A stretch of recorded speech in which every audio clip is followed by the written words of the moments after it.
Yesterday, the military misplaced an F-35, super relatable. You know how as a regular person, you might lose the remote, the car keys, your last shred of hope, right? Well, instead, the military lost an $80 million death machine. We get it.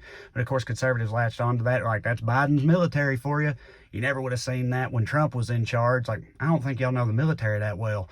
You know, we've lost like 50 nukes in 50 years, right? There's still like 6 of them out there. I mean, no, the truth is our military's kind of always been like a spoiled rich kid with ADHD. Like, they can't keep up with all their fancy toys for shit, but they know it don't matter because they just have to ask daddy and we'll buy them whatever they want, right? That's not new. That's not a Biden thing, but this is part of a larger trend I've noticed. You guys notice that a lot of these red-blooded, flag-waving, war hawk conservatives have been like trashing the military lately? That's wild.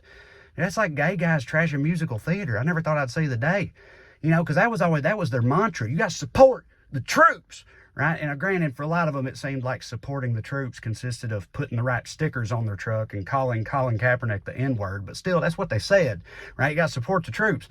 And we were always like, well, no, we love the troops. It's just war we don't like. And right now, they're like the total opposite. They're like, listen, war is awesome, but our troops are a bunch of woke, poetry-loving queers. It's like, well, that don't sound very supportive.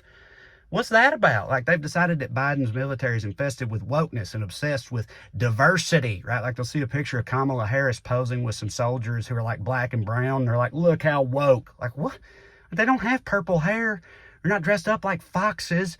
Like, you literally just saw a picture of some brown soldiers and your reaction was just give it all to China now. Like, it's so funny how openly they despise diversity. Yeah, liberals act like we're all a bunch of racists just because we think only white people should be able to do stuff. Okay.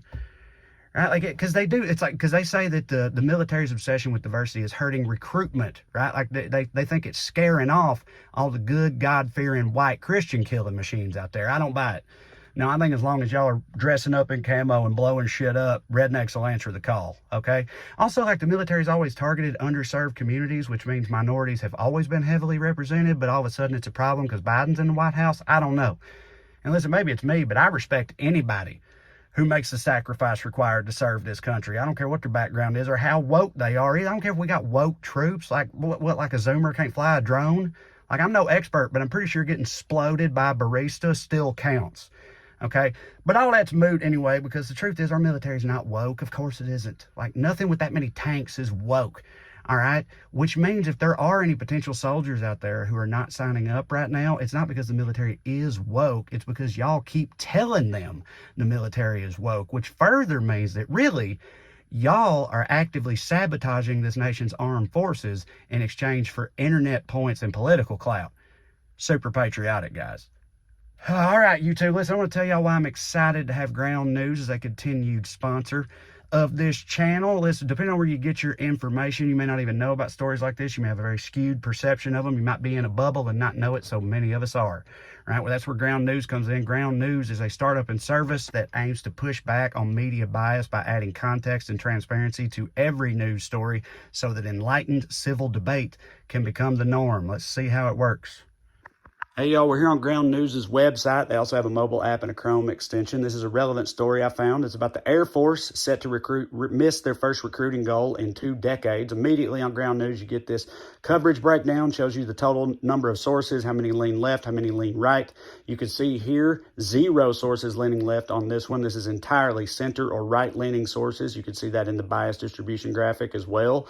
Now, as to why that might be, that's up for you to decide, but this seems to be a bit of a blind spot for the left. Over here at the top, you can get a summary, which you can sort by bias, right? You see under the right tab here, you can see it says that some Republicans blame this recruiting shortfall on diversity, equity, and inclusion.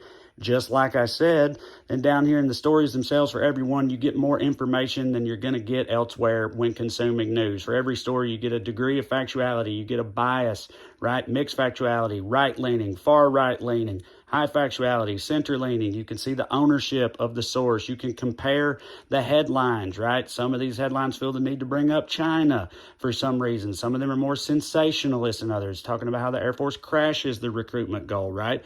it introduces critical thinking into your media consumption in a way that you're not going to get anywhere else. And before we go, I want to show you one other thing. If you have the Vantage tier on Ground News, you can use this feature, the My News Bias feature, which breaks down your own personal media consumption by the biases, by the topics covered, by the degree of factuality, and more. Ground News, a tremendous service. So if you like the sound of that, click the link in the description below to stay informed, compare coverage, and push back on the bias.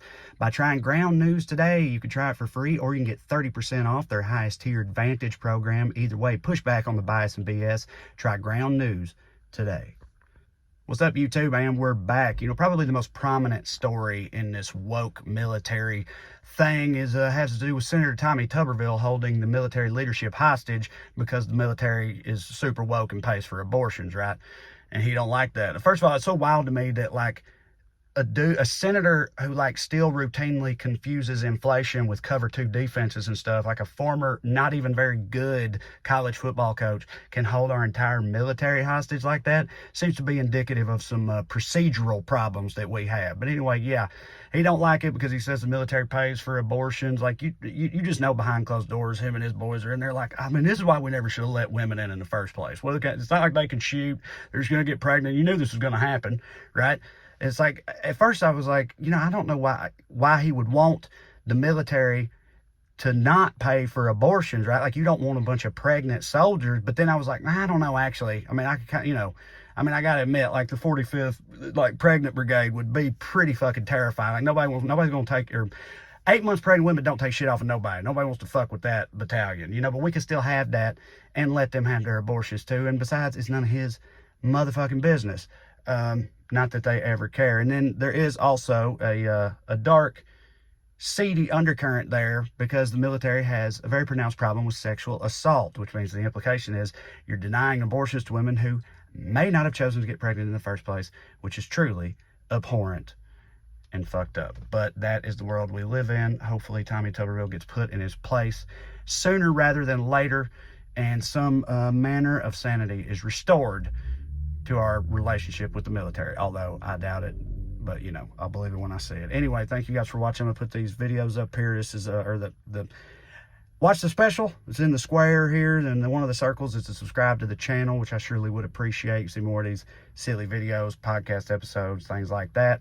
And then the other one, the most important circle to me, that's TreyCrowder.com. It's where you can see my tour dates, come and see me do stand-up comedy, and also pre-order my book, Round Here and Over Yonder, a travel guide, comedic travel guide I wrote with Corey Forrester that came out today. Either way, I hope you'll come see me. But the most important thing is you keep watching these. I'll keep making them. I love you like chicken. See you next time.